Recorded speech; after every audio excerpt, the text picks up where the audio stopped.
Off the coast of India, divers found what might be the ancient city of Dwarka, tied to the god Krishna. In Egypt, Thonis Heraklion rose from the seabed with giant statues and sunken temples, and in Greece, Pavlopetri still sits almost perfectly preserved, under over 13 feet of water. These are ancient cities that disappeared under the waves. Pavlopetri is ancient, about 5,000 years old, making it the oldest submerged city we know of. Sitting in Vatica Bay off the coast of southern Laconia in Greece, it's believed to have been submerged around 1000 BCE, mostly thanks to a series of earthquakes and rising sea levels. But the cool part is, it's almost completely preserved under the water, with streets, buildings, and even tombs still clearly visible. You can make out a lot of the city's layout. Pavlopetri has been mapped out using modern technology like sonar, and archaeologists have been able to identify at least 15 buildings, some with multiple rooms. The town was home to a pretty sophisticated society. It was involved in trade, and the ruins even show evidence of different social classes, with fancy tombs for the elites and simpler graves for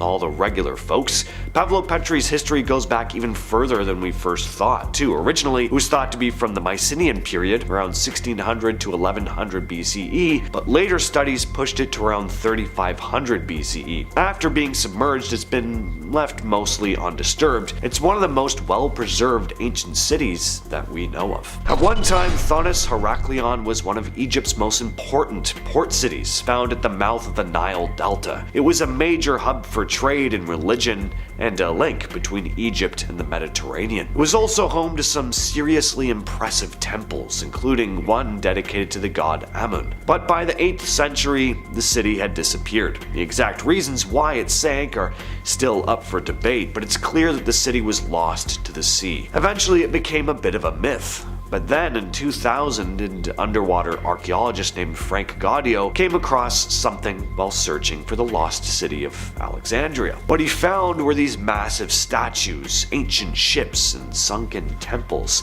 The city had been buried under about 10 meters of water, perfectly preserved. It was the lost city of Thonis Heraklion, and ever since, there have been more excavations revealing more of the city's layout. There are streets, docks, and residential areas. This place was also a center of culture and religion. The artifacts discovered there, including a giant stone relief of a pharaoh and a huge statue of the god Hapi, show how important this place was in its prime. Off the coast of Gujarat in India, divers started exploring near modern-day Dwarka in 1983. The project was run by India's National Institute of Oceanography. What they found underwater were massive stone blocks, walls, and what looked like sections of a city grid. Some of the ruins were sitting about 30 feet below the surface. The layout looked intentional. There were right angles, straight lines, even areas that looked like they might have been docks or buildings. This matched up with the stories from ancient Indian texts that talked about a city called Dwarka, said to be ruled by the god Krishna. Now, according to the text, the city was built on the coast and was later swallowed by the sea. That sounded like a myth for a long time, until the underwater ruins turned up.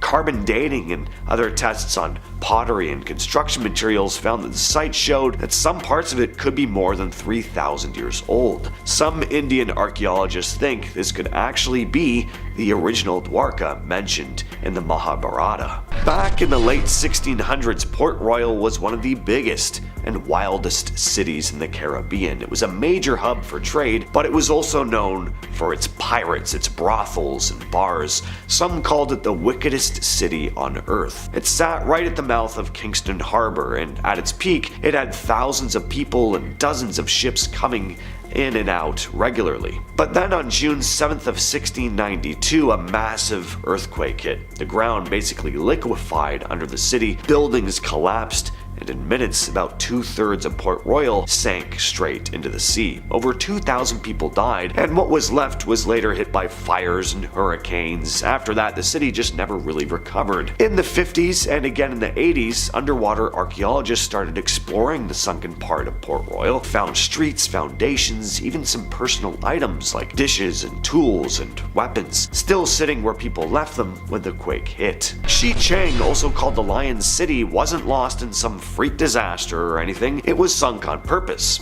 In 1959, the Chinese government flooded the area to make way for the Xishang River hydroelectric project. The city, which had been sitting there for over 1,300 years, ended up at the bottom of what's now Qingdao Lake, about 40 meters underwater. The city is still mostly intact though. You've got these ornate carvings, stonework, arches, and roads that haven't really eroded like you'd expect. Divers exploring the ruins found walls, towers, and gates that date back to the Ming and Qing dynasties. Xicheng wasn't a small town either. It played a big role in the region's politics and economy at the time. Because the water's cold though, and low in oxygen, decay has been super slow. Today, the place is basically a time capsule. Not many people know about it unless they're into diving or Chinese history, but it's one of the most well-preserved underwater cities on the planet. Atlit Yam is one of the oldest underwater settlements we've ever found. It's sitting just off the coast of Israel, under about 10 meters of water, and it's been down there for around 9,000 years. The place was around during the Neolithic era, long before the pyramids or even writing. Back in the 80s and 90s, marine archaeologists started surveying the area and realized there was more than just a few old rocks down there. What they came across were actual houses, stone walls, and even a well. One of the biggest finds was this really interesting looking stone circle. Some believe it might have been used for healing or ceremonies, kind of like a prehistoric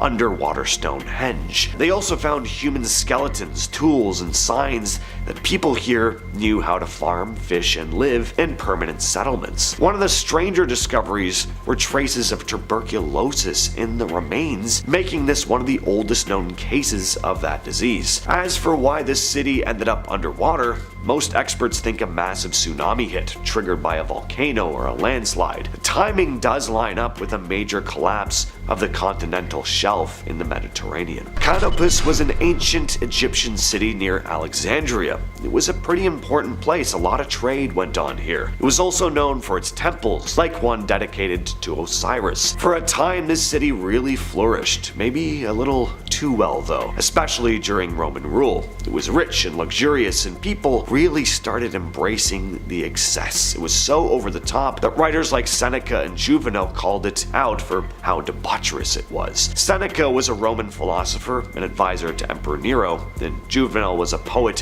who made a career out of calling out all the messed up stuff that went on in Roman society. But by the 2nd century BCE, things started to fall apart here. Earthquakes, rising sea levels, and tsunamis slowly sank the city. The eastern side of Canopus got swallowed by the sea, and the western part became the modern town of Abu Qir. It was nearly forgotten until 1933, when a British pilot spotted some ruins in the water. That led to some archaeological digs, but it wasn't until the 90s that underwater archaeologist Frank Gaudio and his team started uncovering the submerged city. What they found were columns, statues, and temples still sitting down there under the water. Dunwich used to be a decent-sized town on England's east coast. Back in the 11th and 12th centuries, it had busy docks, there were several churches, there was steady trade, and it had a relatively large population. It was a well-connected place, doing business with parts of Europe, and even had its own mint at one point. But starting in the 1200s, storms and coastal erosion started eating away at the land. A huge storm in 1286 wrecked the harbor,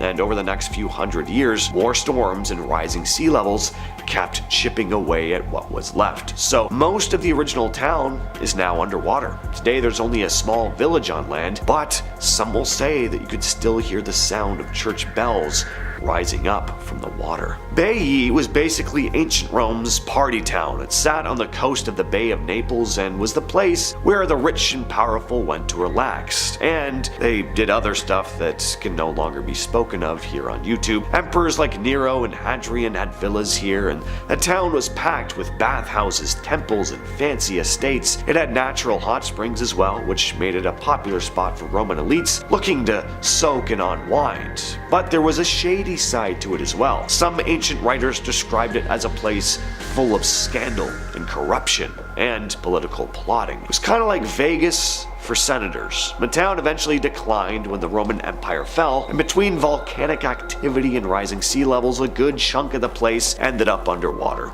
Today, parts of it are still on land, but a lot of it The whole villa's statues, mosaics, and roads are now sitting beneath the sea. It's one of the only places in the world where you can actually snorkel or dive through this ancient Roman city. You'll see things like marble floors, collapsed columns, and the remains of Hadrian's villa. Pretty amazing, and I think adding this one to my bucket list. Curon was a small mountain village in northern Italy near the Austrian border, but in 1950 it got completely wiped off the map on purpose. The Italian government flooded the area to merge two natural lakes into one big artificial reservoir as part of a hydroelectric dam project. Over 160 homes, farms, and buildings were lost underwater. The villagers were forced to relocate, of course, and everything they left behind was buried beneath the lake. All except for one thing, the church tower. That single stone bell tower still sticks up out of the water today. In winter, when the lake freezes, you can actually walk right up to it. Locals say you can still sometimes hear the bells ringing, even though they were removed before the flooding. It's eerie, kind of beautiful. The image of the tower became iconic. It's even the inspiration for the Netflix show Curon, which has that tower sticking out of the water as the promo image. You can see why. It's definitely eye-catching. Ancient tombs built high on mountains in Peru, completely off limits to the public. A mysterious castle in Turkey where strange rituals were said to have taken place. And a haunted Mayan cave. These are forbidden archaeological sites experts aren't allowed to enter. Los Pinchados is an archaeological site in Peru known for its ancient tomb. It's found in Rio Abacio National Park, high up in the mountains, where at one time the Chachapoya people lived. Chachapoya may loosely translate to the cloud forest, which would make sense. They built their tombs in caves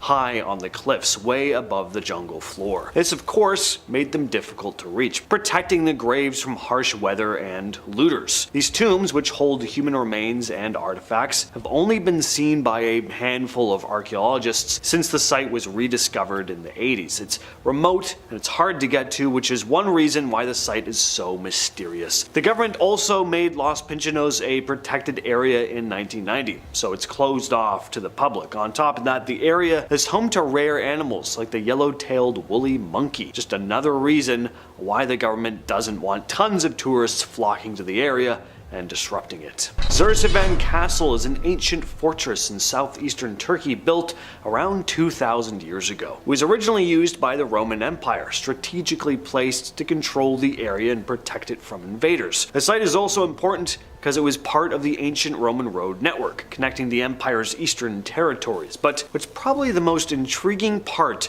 of Zerzevan Castle is the discovery of a Mithraic temple. Mithraism was an ancient religion practiced by Roman soldiers, and the temple at Zerzevan is one of the best preserved examples of its kind. Inside the temple, archaeologists have found inscriptions and carvings related to the worship of Mithras, a god associated with light and truth. Makes this site pretty special, because there aren't many Mithraic temples still intact today. But there's more to this place than just being an interesting historical site. For a long time, there have been rumors surrounding the ruins. Some people claim that well-known US families, often ones mentioned in conspiracy theories, once visited the temple where they took part in secret rituals. But is that just an urban legend? Maybe. Good luck finding out for yourself though, because access to the site is restricted. Cactus Hill is an archaeological site in Virginia. It's pretty important when it comes to understanding the early history of humans in North America. It's believed to be one of the oldest places where humans lived in the Americas, dating back over 18,000 years. That's a really long time ago, during the Ice Age. Archaeologists have found tools and signs of ancient campsites here, showing that people lived in the area long before many researchers originally thought. The site is in a sandy area, which helped preserve tools and artifacts. Most of these are made of flint, showing that the people at Cactus Hill were hunter-gatherers, using these tools to hunt and survive.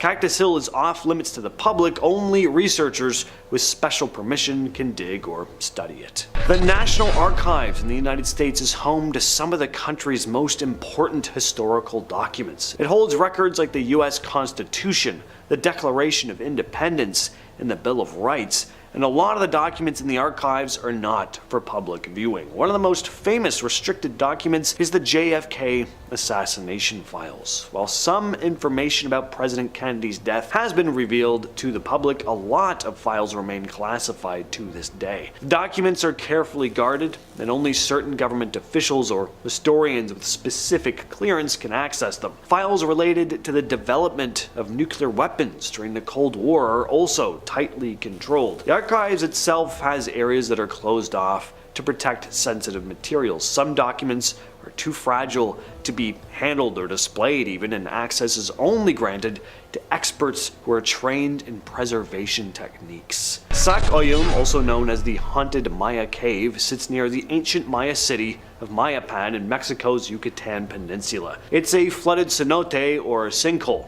that many locals avoid going anywhere near and will also warn outsiders to stay away from too. Based on it being known as a haunted cave, you can probably guess why. The place has a pretty eerie reputation. The area is so feared that even some archaeologists are hesitant to explore it. The place is full of bones, some animal, some human.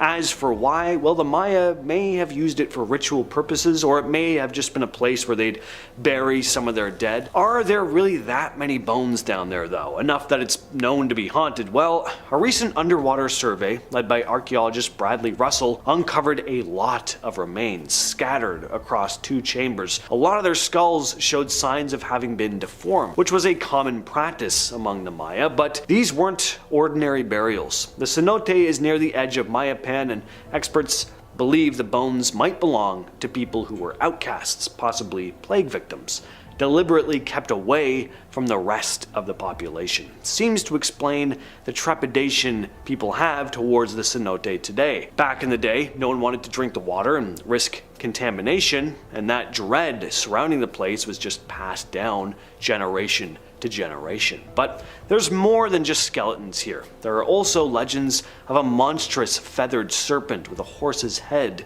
who guards the cenote. Niihau is a small private island off the coast of Hawaii. It's often called the Forbidden Island because it is. The island is privately owned by the Robinson family, and visitors are very rarely allowed, and I mean rarely. The few people who live there are mostly native Hawaiians who've lived on the island for generations, and they follow a very traditional lifestyle. The Robinsons don't want outside influences changing their way of life, so they've kept the island almost completely off limits. Even scientists and archaeologists have trouble getting permission to explore it, and the rich and famous even. Mick Jagger was famously denied access to the island. You won't find any hotels or shops here, and visitors are only allowed if they're invited, which is usually for specific reasons like research. And there are a lot of people who are just dying to do that research. There's some pretty cool things to see here, apparently, because I've never been. There are ancient Hawaiian petroglyphs here, and because the island is so isolated, it's helped preserve a lot of the historical sites, and the animals must think it's just heaven. Diego Garcia is a remote island in the British Indian Ocean Territory. It's one of the most tightly controlled and mysterious places on Earth. In the 70s, the British and US governments forcibly removed the local population to make way for this massive American military base, and ever since, the island has been fully restricted to outsiders, giving rise to a whole whack load of conspiracy theories, mainly that the government does some really bad stuff here, and I would not be surprised in the slightest. One of the most likely rumors is that the island was used by the CIA for secret rendition programs, where prisoners were kidnapped and tormented in hidden locations. The UK government addressed the issue and outright denied these claims, but they also stated 3 years later that 2 CIA torture flights did land on the island, but the documents related to this have been lost due to water damage. So yeah, that's reassuring. Not. Barren Island, part of India's Andaman and Nicobar Islands, is off limits to most visitors. It's the only active volcano in India, and one of the few along a stretch of volcanoes from Sumatra to Myanmar. The island erupted violently in 1991, wiping out a whole swath of local wildlife, so since then, access to the island has been restricted for safety reasons. Now, while you can't land on Barren Island itself, you can take a boat or ferry to see it from a safe distance. The biggest concern for keeping the island off limits is the risk from the active volcano that's on it. Explosions can happen at any time. The best time to visit the surrounding islands is between December and April, when the sea is calm, but don't expect to step foot on Barren Island itself. It remains a dangerous, protected spot with only a few allowed to study it up close. Castleguard Cave in Banff National Park in Alberta is Canada's longest cave, and it's mostly off limits. The cave is huge and reaches deep into the mountain. Not only is it long, it's the 5th deepest cave in the country. Even getting to the cave is a challenge. Not only is it far in the backcountry, but to get to the entrance, cavers have to ski for about 12.5 miles, sometimes pulling sleds with gear. If the conditions are right, they can also take a helicopter, but that's of course not always an option. Once inside, the conditions get even tougher. The cave entrance has been known to flood during warmer months, so explorers are limited to visiting in the winter. And even then, they have to be careful. The water levels can change quickly, and if it floods unexpectedly, you could get trapped. The cave's layout isn't straightforward either. It has long, narrow passages, and the risk of getting lost is high if you're not careful and experienced. On top of that, cavers often stay underground for days at a time, camping in freezing conditions while they explore. So you're probably not allowed to go here. Only those with special permits from Parks Canada are allowed to enter at their own risk. The Superstition Mountains, just outside Phoenix, Arizona, are known for their dangerous terrain and a whole laundry list of other things, most of them bad. The only good thing said to be hidden here is the treasure. Beyond that, things get pretty ominous. The Superstition Mountains have become infamous for strange disappearances and deaths. Hikers have gone missing at an alarming rate. 4 to 5 disappear every year, according to George Johnston, president of the Superstition Mountain Museum. Among the most famous disappearances is that of Adolf Ruth, a treasure hunter who thought he'd found a map leading to the lost Dutchman's treasure, but he was never seen alive again. After he vanished, a message in a bottle was found that hinted he'd discovered the treasure but had been injured. Ruth's body was later discovered with a bullet hole right in the skull, a mile from where his body had been left. Another infamous case was that of prospector James A. Cravey, whose headless body was found in 1947, tied up in a blanket. His head was 30 feet away. So while this place may not officially be off limits, I'm telling you, you probably shouldn't go here. Vaults of treasure locked away beneath a temple in India, a secret cave in the Grand Canyon said to contain a wealth of ancient treasure and knowledge, and a massive time capsule completely sealed off, not to be opened for thousands of years. These are more forbidden archaeological sites experts aren't allowed to enter. The Padmana Baswami Temple in Kerala, India is home to one of the most mysterious and controversial discoveries in recent history, the treasure vaults. So in June of 2011, when the Supreme Court of India ordered the opening of 5 of the 6 known vaults, the world was stunned by this vast collection of gold that was inside, and other stuff too. There were crowns, diamonds, and loads of precious artifacts which had all been hidden underground. The treasure is so valuable that some consider it the largest collection of gold and precious stones ever found. But not all the vaults have been opened. Vault B, for example, has remained untouched. When officials tried to open it in 2011, they ran into some problems. There was a metal grill door followed by a wooden door and then an iron door that was jammed shut. So they brought in a locksmith, but the royal family of Travancore stepped in and stopped them. But who is the royal family of Travancore? Well, at one time they were the rulers of the Kingdom of Travancore, a region in southern India that is now part of Kerala. They still have some say today, though, when it comes to legal matters like this in the region. But why did they stop them from opening the vault? Well, it turns out that the vault was linked to old religious customs and astrology, and opening it was believed to bring bad luck. There is a curse supposedly attached to this door, and I gotta say, if any door is gonna be cursed, it's gotta be this one, right? Look at this thing. Amazing looking. It looks like a death metal album cover, to be honest. In 2020, the Supreme Court ruled that Vault B would remain sealed, and Vaults G and H, which were only discovered later, still haven't been opened either. In 1909, an article in the Arizona Gazette came out with a story about a guy named G.E. Kincaid who was rafting down the Colorado River when he claimed to discover a cave high up on the Grand Canyon wall, about 2,000 feet above the river. He said that inside the cave was a stash of ancient artifacts, and not the type you'd you'd expect to see in the area. No, these looked like Egyptian ones. Statues, tools, there were hieroglyphics on the walls, and apparently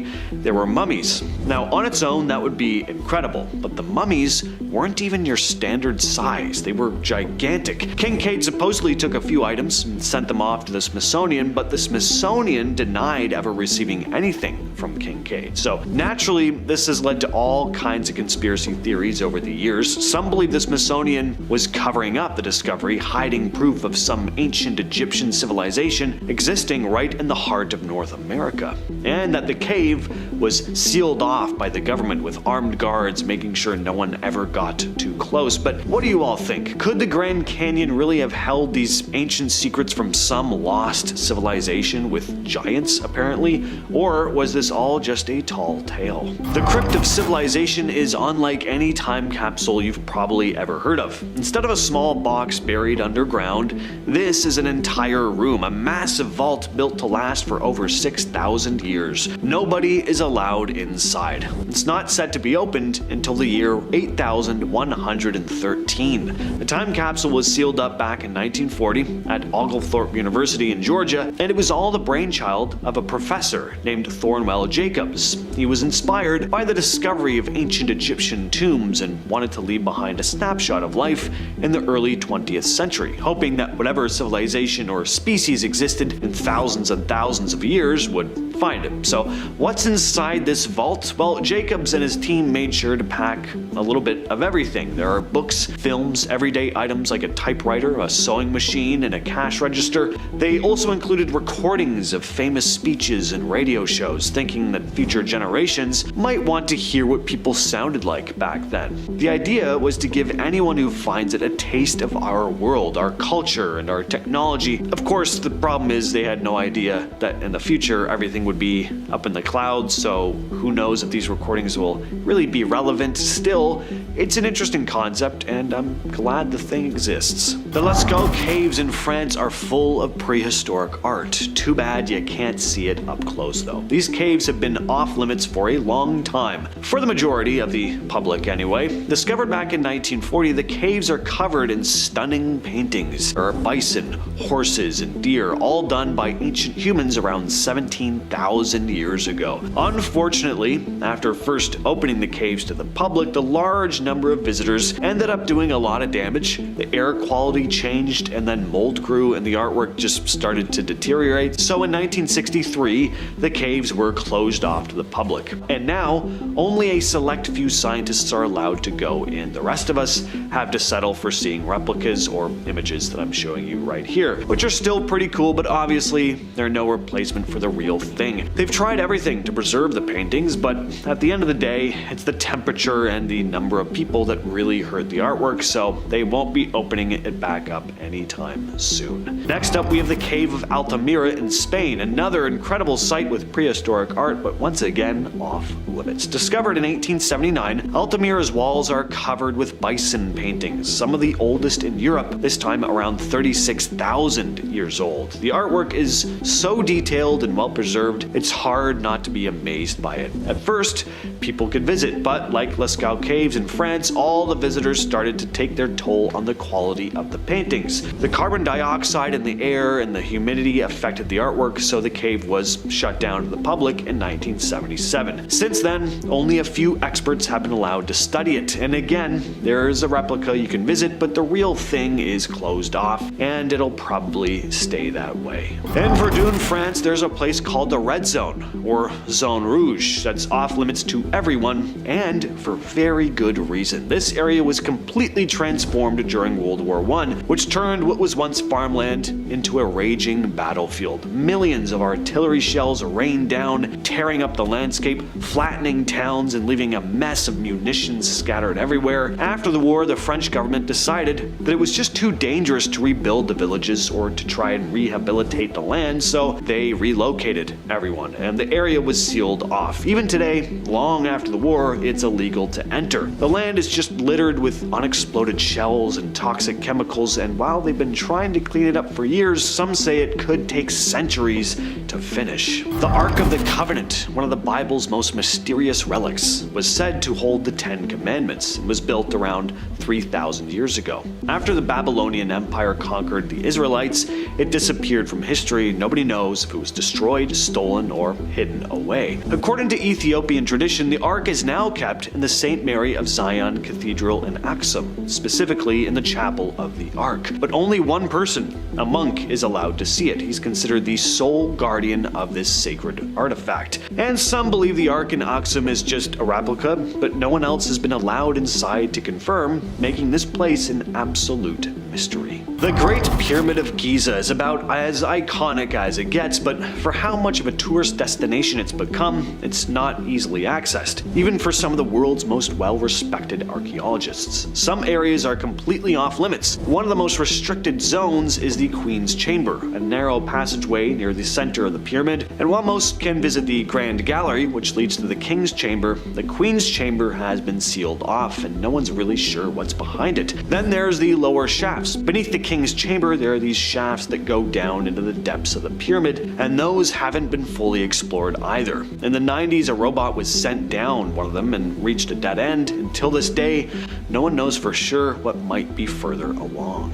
Bankar Fort in Rajasthan, India is one of the most famous and arguably the most haunted sites in the country. Built in the 16th century by a ruler, the fort was meant as a tribute to his son, Man Singh. At one point, it was home to over 10,000 people, but today, the town is completely abandoned, and living there is strictly prohibited. In fact, you can't even go there after sunset. Tourists are allowed to visit during the day, but when it gets dark, everyone has to leave. Why? Well, the place is believed to be haunted, if not full-on cursed. It's earned the title of the most haunted place in India, and it may not just be folklore. There are reports of people who have snuck into the fort at night and just never came back. Others have heard eerie noises, seen strange figures, some even claim to have come face to face with malevolent spirits. So what happened? Why is the place cursed? Well, one story goes that a priest who dabbled in black magic fell for a stunning princess from Bankar who had plenty of admirers. One day he followed her to the market and tried to give her a love potion, but she turned him down, tossing it onto a big rock. The rock then rolled onto him, crushing it. And just before he died, he cursed the village, dooming it to ruin. Now, Petra in Jordan is probably one of the most famous ancient cities in the world. You've probably seen pictures of the treasury, which is carved right into the side of a mountain. It's pretty spectacular. There's nothing else like it in the world. But while most of Petra is open to visitors, there are huge chunks of it that aren't. There are tombs and chambers that have been sealed off, and only a select few are allowed to explore them. The Jordanian government is really careful about what they let people do with Petra. They don't want any damage done to the sacred areas, and some believe that excavating certain parts could disrupt local communities. There's even talk that there are hidden vaults and treasures waiting to be found. A sacred mountain no one is allowed to climb, with a temple said to hold incredible secrets at its base. Hidden caves, top secret ancient archives, these are forbidden archaeological sites experts are not allowed to enter. Mount Kailash in Tibet is one of the most mysterious and sacred mountains in the world. It's considered the spiritual center of the universe by Hindus and Buddhists. In fact, it's so sacred that no one is allowed to climb it. The locals firmly believe that attempting to scale it would bring bad luck or even total disaster. There's also a temple at the base of the mountain, which is said to hide all sorts of secrets. As for what those secrets could be, ancient artifacts, powerful relics, who knows, but some say it's all buried underneath. Unfortunately, we'll probably never know because no one's allowed to go searching for it. The Tibetans hold it in such high regard that they've kept the area mostly off limits for centuries. It's much more than an archaeological site. It's a forbidden zone that explorers and historians can only dream of digging into. Moving on to the Mogao grottos in China, which are literally full of ancient art that dates back over 1,000 years. These caves are a time capsule filled with statues, murals, and scrolls shedding a lot of light on the history of Buddhism. The cave complex has over 700 caves, and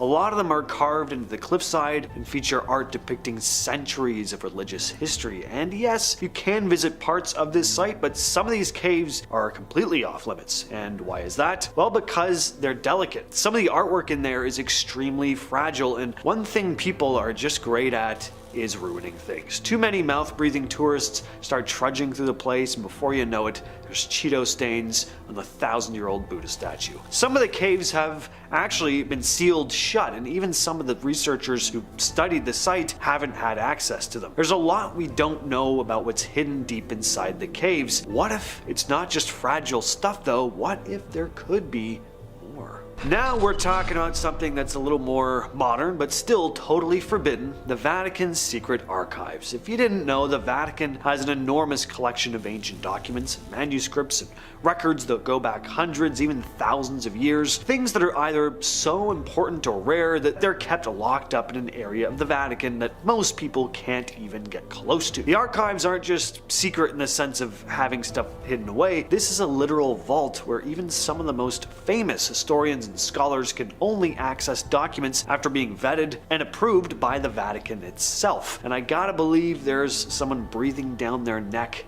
when they're in there too. Some pieces of history have been made public over time, but a lot of what's in the archives are still heavily guarded. Who knows what's in there? Let your imagination run wild. Some think that documents related to the early church, lost historical accounts, or details about some of the more controversial events in history could be locked away in there. But unless you become Pope one day, you'll probably never get the chance to find out. And I'm not exaggerating. Some historians have spent years trying to get permission to just crack open a handful files. Next up, we have China's famous terracotta army. You've probably heard of this, the thousands of life-size statues built to guard the tomb of Qin Shi Huang, China's first emperor.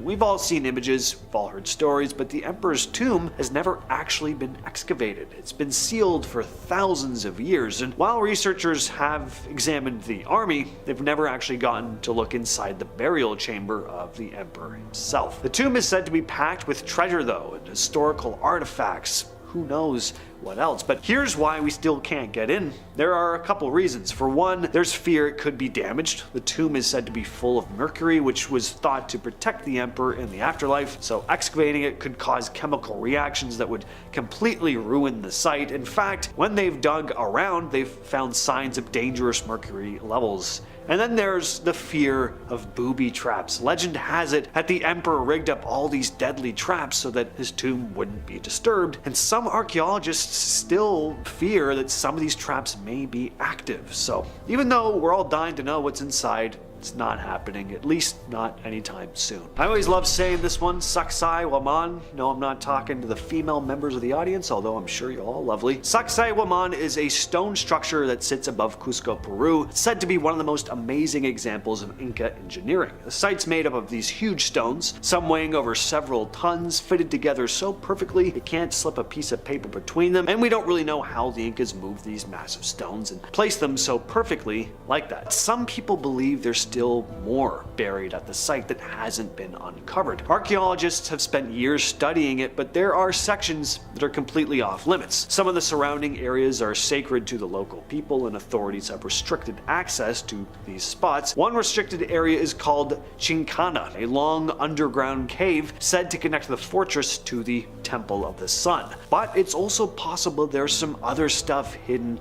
beneath the earth that no one's dug up yet. Could there be more ancient tunnels or artifacts from lost civilizations that lived even before the Incas? Well, unless more excavation is ever allowed, we'll never really know. The Library of Alexandria was once one of the greatest centers of learning in the ancient world. Scrolls from all over the world filled with knowledge from the greatest minds of the time. But as legend has it, the library was destroyed in a series of disasters. All that knowledge just poof, vanished. Some people believe that there might still be remnants of the library buried beneath the streets of Alexandria, but since the original site was destroyed, digging there is no easy feat. Archaeologists can't just go around tearing up city blocks looking for ancient scrolls, as much as I'm sure they'd love to. Because Egypt is protective of its historical sites, it's nearly impossible for any expert to get permission to dig in the exact spots where the library might have been. But the idea that there's this entire lost collection of scrolls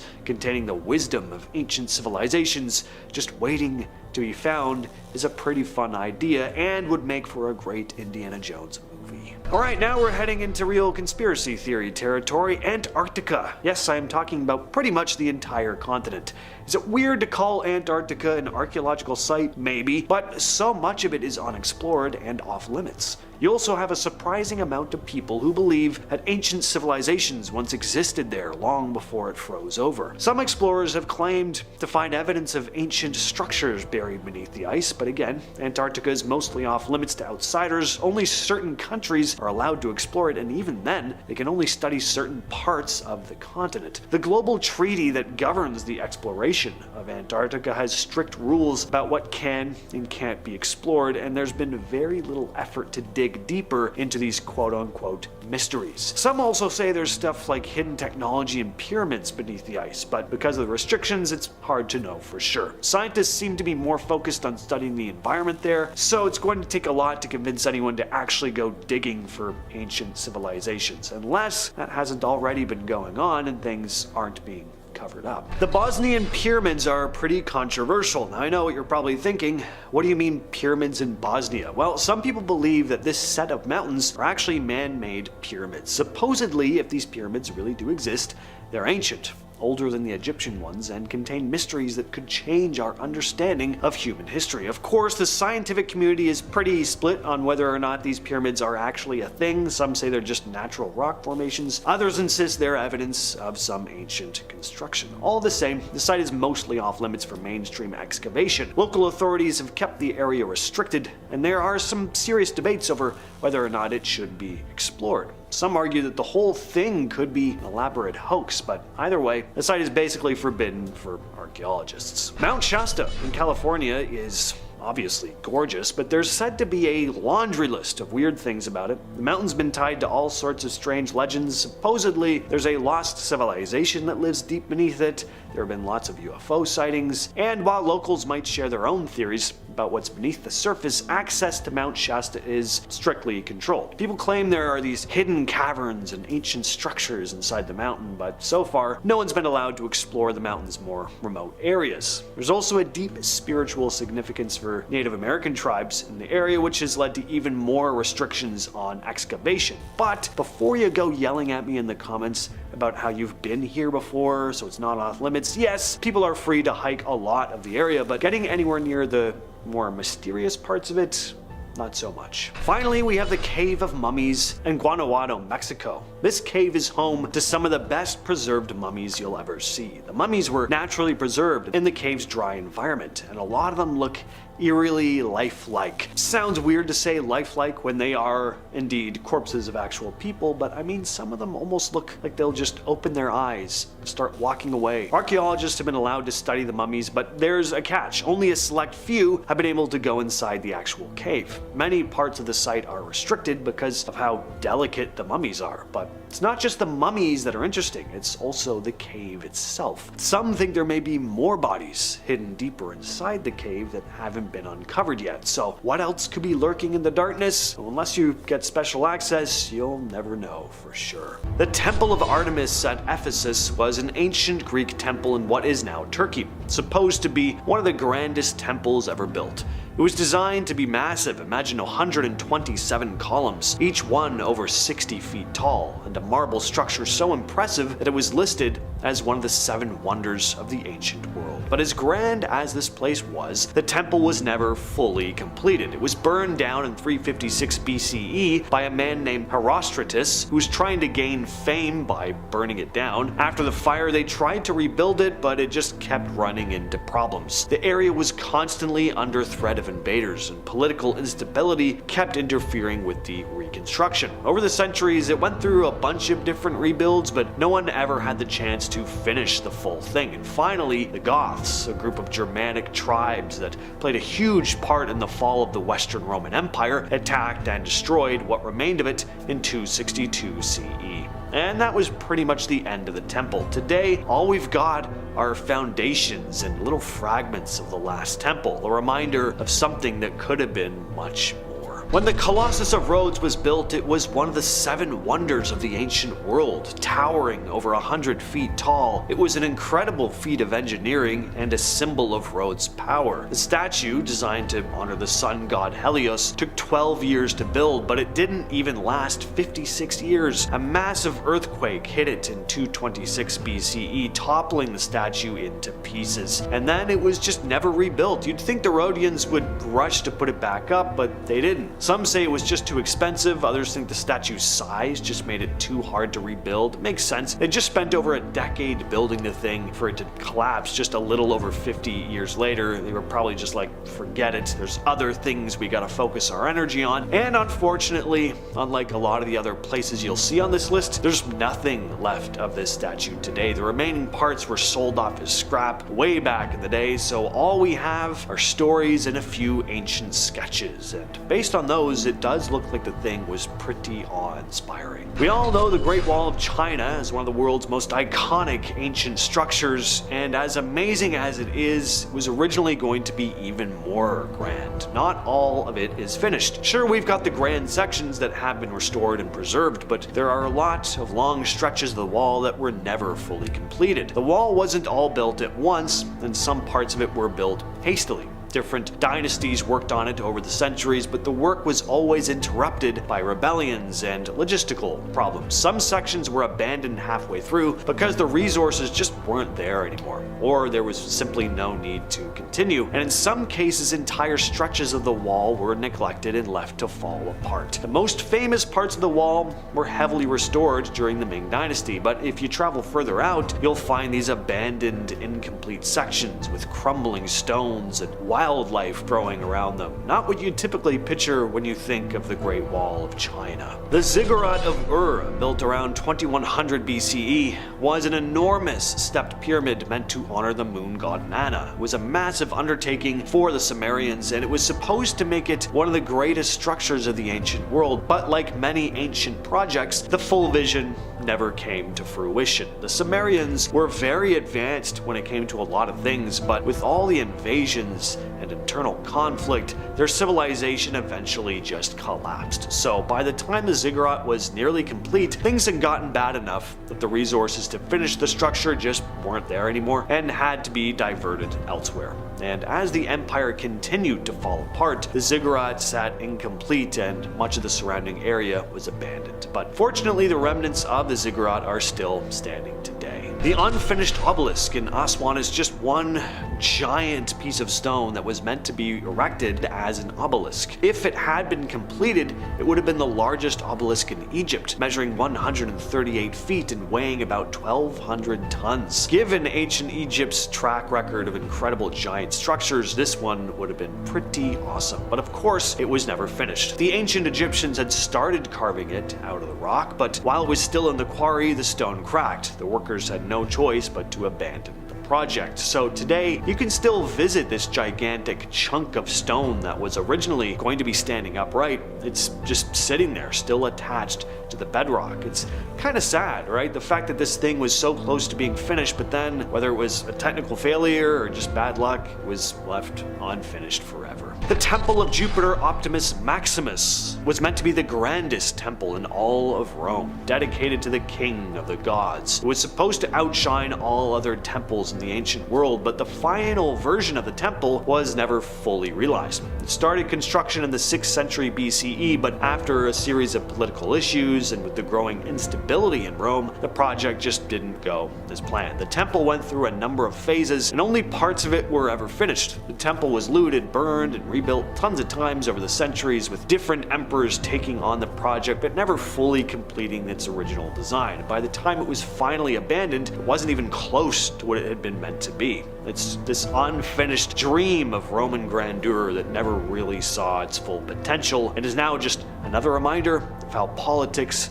power struggles and time itself can shape the legacy of a civilization. The Tower of Babel is a story a lot of people know from the Bible. It was this giant tower built to reach the heavens, but according to the story, God wasn't too happy about human ambition and scattered the people, confusing their language and causing the project to fall apart. It's a cautionary tale about becoming too prideful, that no matter how intelligent and ambitious you are, you're still human, no match for the guy upstairs. And it attempts to explain why people around the globe speak different languages, of course. But regardless of how you feel about the moral of the story and the religious side of it, could there be a historical event that it's pulling from? Did the Babylonians try to build something massive, something that would rival anything that had come before it? Well, some historians think the Tower of Babel was inspired by the ziggurats in Mesopotamia, like the one we talked about before, which were big step pyramids used for religious ceremonies. But the tower was never finished. Whether it was because of the political collapse of the Babylonian Empire or the project was just overly ambitious to begin with, we'll never know. Hadrian's Wall is another unfinished project that spans 73 miles across northern Britain, built by the Romans to protect the empire from the Picts, who were the ancient people of what is now Scotland. The wall wasn't completed all at once, and in some areas it's pretty clear the Romans just didn't finish what they started. They clearly hit some serious roadblocks, mainly politics and war. Scotland was just that last place they could never break into. Plus, the huge challenge of constructing something so massive across very uneven terrain, it was just too tough. Some parts were thrown together quickly, other sections were just left unfinished. Even now, the wall is a bit of a mix of finished and unfinished bits. It's a reminder that even the most impressive military projects don't always turn out the way they're planned. The Romans were incredible engineers, but even they couldn't pull off Hadrian's Wall the way they'd imagined. The Dome of the Rock in Jerusalem is one of the most famous religious structures in the world, but the build didn't go as smoothly as many think. At first, the design was actually way bigger and more elaborate, but with all the political chaos and changes in leadership during the 7th century,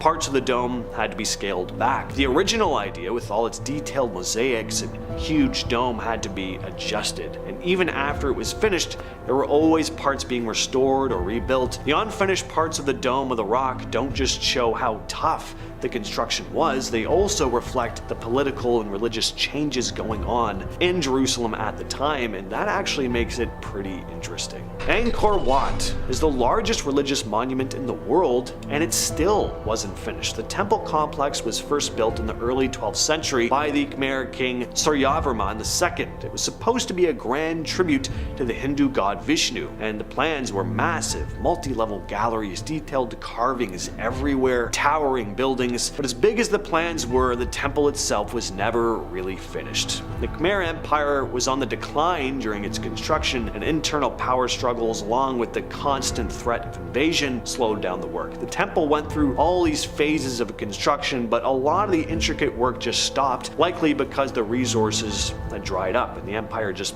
weren't able to support such an ambitious project. By the time the empire fell in the 15th century, the temple was still incomplete, but who cares? I mean, whatever, it's an incredible sight today, especially now with all the vines and stuff growing over parts of it. Seeing this place in person would be absolutely breathtaking.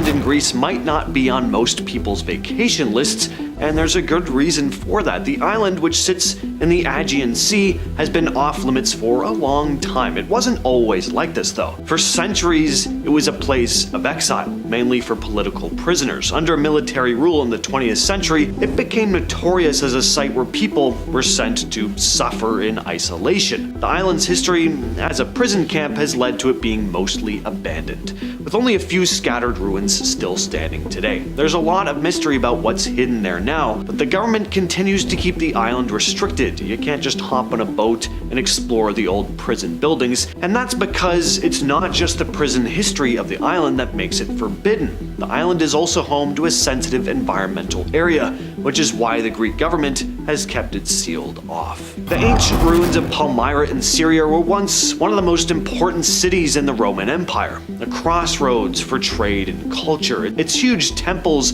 and towering columns were seen as one of the world's most breathtaking sights, but nowadays, Palmyra is sorta caught up in the middle of a conflict, making it one of the most inaccessible archaeological sites on Earth.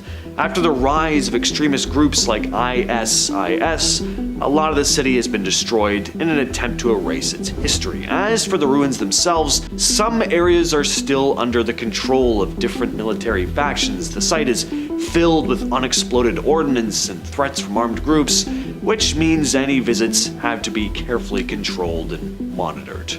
Teotihuacan, just outside Mexico City, is one of the largest and most mysterious ancient cities ever built. Known for its massive pyramids like the Pyramid of the Sun and the Pyramid of the Moon, in its prime, from around 1 to 500 CE, Teotihuacan was the largest city in the Americas. There were once 125,000 people or more living here. At some point, the city was abandoned though, and sure, today, tourists do flock here year-round to see it, but there are certain parts of Teotihuacan that are completely off limits to the public. And why is that? Well, the site is still a huge treasure trove of ancient artifacts, some of which are kept sealed for preservation and study. In fact, a lot of the chambers under the pyramids are inaccessible, and archaeologists are still uncovering new finds under the surface. And as if that wasn't enough, the entire city itself still has some mystery to it. No one really knows who built it or why it was abandoned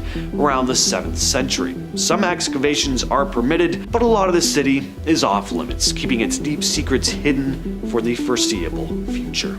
The Madra temples are some of the oldest freestanding structures in the world, dating back to around 3600 BCE. These temples, found on the island of Malta, really show off the ancient engineering and religious practices of the people. They line up perfectly with things like the solstices. Now, parts of the site are open to visitors, but there are other parts that are strictly off limits, and that's because these temples are considered incredibly fragile. The delicate stone structures have been eroded by centuries of weather, and the constant flow of tourists puts them at risk for even more damage. People are still working to preserve what's left of the temple complex, so some areas, like certain chambers and altars, are off limits to keep them from getting damaged even more. The Gigantea temples, found on the island of Gozo, Malta, are another set of ancient megalithic structures built between 3600 and 3200 BCE. These temples predate even the Egyptian pyramids, making them some of the oldest religious sites on the planet. But what makes them even more mysterious is that some parts of the site are off limits to the public, and not just for preservation reasons. The temples were built to be part of a larger network of sacred sites, and there are still unexplored areas within the temple complex. Archaeologists have only scratched the surface of what could be hidden beneath the ground, including artifacts that could help them learn even more about the ancient people who built the structures. The island of Gozo itself is a quiet, relatively undiscovered spot, and so much of it is still off limits or carefully monitored for both historical and environmental reasons. Crac de Chevalier, a medieval fortress in Syria, is one of the most well-preserved examples of Crusader architecture in the world. This massive structure was built in the 12th century. It was an important stronghold during the Crusades. It's open to visitors again, but that hasn't always been the case. Because of the Syrian civil war, it became a difficult and dangerous place to access, and parts of it were damaged from shelling. The government recaptured it in 2014, and ever since, conservation work has been underway here. The fortress sits on top of a hill, offering this spectacular view of the surrounding landscape, and that, combined with its labyrinthine design and the towers and dungeons and beautiful courtyards, it looks like a Dungeons and Dragons castle. It's just beautiful. Even though people can come and see this place for themselves again, there are still restrictions. A lot of the fortress is still off limits to the public, with access restricted by both the Syrian government and UNESCO. Unfortunately, the political situations made it really tough to preserve the whole site, and it's still taking a hit. Up in northern Syria, there's a place known as the Dead Cities, and it really lives up to the name. These are a bunch of abandoned villages from the 1st to 7th centuries. Some of them, like Sargia and Al-Bara, are still in surprisingly good shape. You can see stone houses, churches, and old structures that have stood the test of time, but again, because of the lingering political climate in Syria, these ruins are mostly off limits.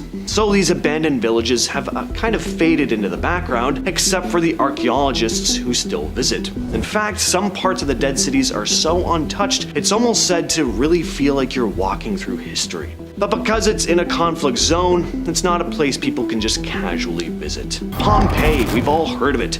It's on a lot of people's bucket lists. The city was buried in ash when Mount Vesuvius erupted in 79 CE, and because of that, it's become this grim snapshot, with the final moments of a once grand city completely frozen in time. But while it's super famous and popular with tourists, there are parts of Pompeii that you're not allowed to enter. Some areas are closed for preservation and others for safety. Those old buildings and frescoes are really fragile, and the constant stream of visitors doesn't help. There are certain spots where ongoing digs are happening as well. Yeah, archaeologists are still finding new things here. There's just so many layers of ash. Rome is like a living museum. You've got the Colosseum, the Roman Forum, the Pantheon, pretty much the world's greatest hits of ancient ruins. But what most people don't know is that there are even more ancient ruins buried under the city, tucked away in places that people like you and me aren't allowed to be. Some of these sites are restricted because they're still being dug up, and others are kept sealed up to protect some of the more fragile artifacts. For example,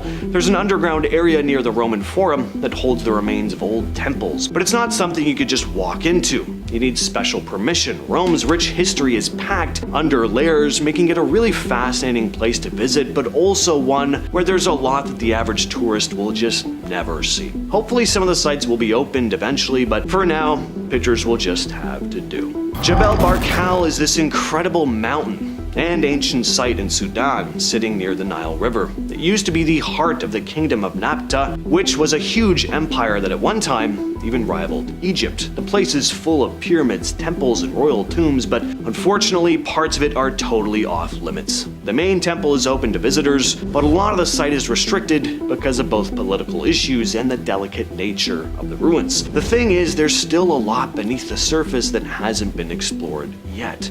So even though some of the site is accessible, Jebel Barkal is still one of Africa's most mysterious spots. Archaeologists have just recently uncovered a massive pyramid at the Chupasigaro archaeological site just a kilometer away from the ancient Caral ruins in Peru. This newly found pyramid is believed to be an extension of the Caral city, which is famous for being one of the earliest advanced civilizations in the Americas. The pyramid had been buried under earth and shrubs for thousands of years, but these new excavations revealed vertical stones known as huancas, marking the corners of a ceremonial building. The pyramid's footprint is rectangular, with a central staircase that at one time would have led to a towering summit. There are also 12 smaller areas spread across hilltops, which would have been used for public ceremonies or events. Surrounding the pyramid are the remains of houses too, so it looked like this place was a kind of smaller urban area, a kind of suburb of the main city of Caral. Another really exciting discovery here was a massive geoglyph, a human head design measuring 62 meters long and 30 meters wide. Archaeologists recently discovered the ruins of an ancient Mayan city in the jungle of southeastern Mexico, just a short hike from a major road. The city, named Valeriana, is believed to have been home to between 30,000 and 50,000 people from around 750 to 850 CE. The ruins were found with the help of LiDAR technology, which uses laser light from drones to scan the ground. The city spans over 6 square miles. They found 2 major centers with large buildings about a mile apart. These areas were connected by houses and causeways. The LiDAR images also revealed 2 plazas with temple pyramids, a ball court, and a reservoir. At some point the city was abandoned though, likely because of droughts. Two ancient cities were recently discovered in the mountains of Uzbekistan, high above sea level. The cities were found along the Silk Road, an ancient trade route that stretched about 4,000 miles, dating back over 1,000 years. The first city, called Tashbalak, was about 29 acres in size. The second, Taganbulak, was massive, around 10 times larger, almost 3 times the size of Vatican City. Once again, they used LiDAR technology here. Researchers were able to map the cities in detail. Now, I mentioned LiDAR before, and it'll be coming up again, so here's a very brief and simplified explanation on how it works. LiDAR works by shooting laser beams at the ground and then measuring how long it takes for the light to bounce back, which then allows archaeologists to see the terrain and structures beneath the surface. Scans are then turned into 3D models, which in this case showed plazas and homes and other buildings, which would have been used by travelers and traders passing through the area. Acomtun is an ancient Mayan city on the Yucatan Peninsula in Mexico, but it was only recently discovered in June of 2023 by archaeologists from Mexico's National Institute of Anthropology and History. The team, led by Dr. Ivan Sprajic, found the city hidden deep in the jungle where no one had explored before. They used LiDAR to detect the ruins, which include a number of pyramids around 15 meters tall, stone columns, and a ball court used for an ancient Maya game. Pottery fragments found at the site hinted that it was inhabited by the Maya people from around 600 CE to 800 CE, but the city fell into decline by 1000 CE, around the time of the classic Maya collapse. Acomtun was named after the stone columns that are spread throughout the city, with Acomtun meaning stone column in the Mayan language. It's found in a remote area called the Balamku Ecological Conservation Zone, a place so thick with jungle that it had sat hidden, since it was abandoned a little over 1,000 years ago. In 2023, archaeologists made an amazing discovery off the coast of Pozzuoli, Italy, an ancient Nabatean temple. The city had been sought after for centuries, but it wasn't until recently that they finally found it, almost by accident, while mapping the sea floor. This 2,000-year-old temple was dedicated to Dashara, the chief god of the Nabatean civilization, which was around from the 4th century BCE till about 106 CE, when they were absorbed into the Roman Empire. The temple, now submerged underwater thanks to volcanic activity, contains inscriptions like Dusari Sacrum, meaning consecrated to Dashara. Researchers found 2 rooms under the sea. One of them contained 2 marble altars, which had probably been used to worship him. The Nabateans were also known for their stunning tombs in Petra, Jordan, including the famous treasury. Stephen Tuck, a Roman historian, said, "It makes perfect sense that the Nabateans would be in Puteoli as a community of traders. This discovery shows that the Nabateans used the temple as both a place of worship and a hub for trade, exchanging goods like gold, ivory, and perfumes. The temple was part of their far-reaching trade network, which stretched from northern Arabia to Italy." In 2022, Spain's worst drought in decades did have an upside. It led to a really cool archaeological find, a prehistoric stone circle known as the Dolmen of Guadalperol, or the Spanish Stonehenge, finally revealed itself after years of being submerged underwater. The circle, made up of large megalithic stones,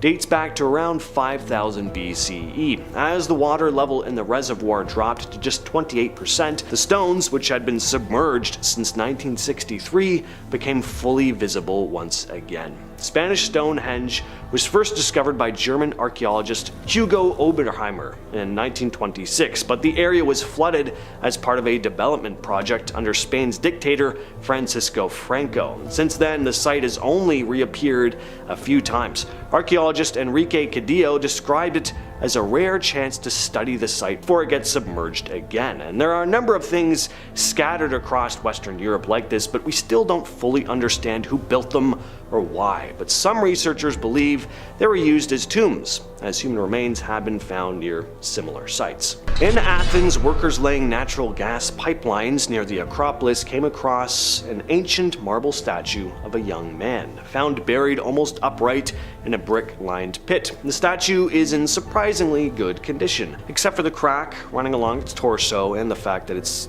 missing its head. Other than that, though, it looks pretty good. The statue resembles depictions of Hermes, the messenger god in Greek mythology. It's believed that it may have once decorated a wealthy Roman-era home in Athens. The statue could be a Roman copy of an original sculpture from the 5th century BCE, but its exact date hasn't been confirmed yet. This discovery was made near the southern end of the Acropolis, not far from the Odeon of Herodes Atticus, an ancient Roman concert hall. The area around the find was once home to fancy houses adorned with beautiful artwork belonging to wealthier people of ancient Athens, so the location makes sense. Archaeologists digging at Pompeii have come across a fancy private bathhouse along with some other amazing finds showing just how rich and luxurious life was before Mount Vesuvius erupted in 79 CE. The bathhouse was huge with a pool that could fit 30 people, hot and cold rooms, and stunning artwork, but there's also a dark side. The boiler room, where slaves worked in unbearable heat to keep everything running smoothly, was also found, and then came a really crazy find. Archaeologists found the remains of 2 people in a tiny room near the bathhouse. One was an older woman of higher status, curled up in bed, clutching gold coins and jewelry.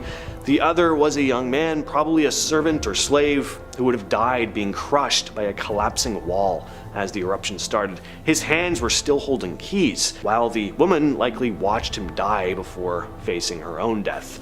That is pretty horrific, and it's only the beginning. More and more excavation is going on at Pompeii, so with more digs underway, who knows what else will turn up in the very near future. During a severe drought in Texas, ancient dinosaur tracks were revealed at Dinosaur Valley State Park, about 140 kilometers southwest of Dallas.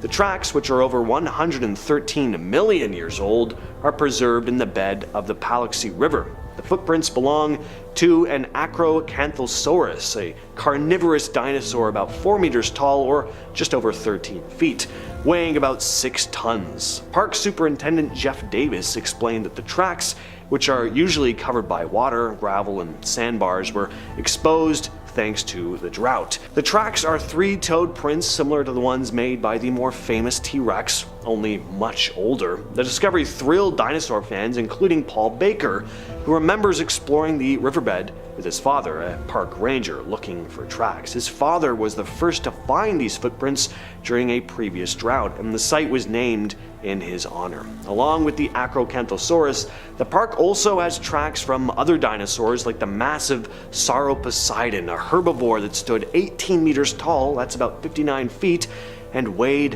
about 39 tons. The footprints were made when the area was a shallow inland sea during the Cretaceous period, long before the land became the prairies we see in Texas today. Cahokia was once a huge city right in North America, around 1,000 years ago. It sat in what's now Illinois, near St. Louis.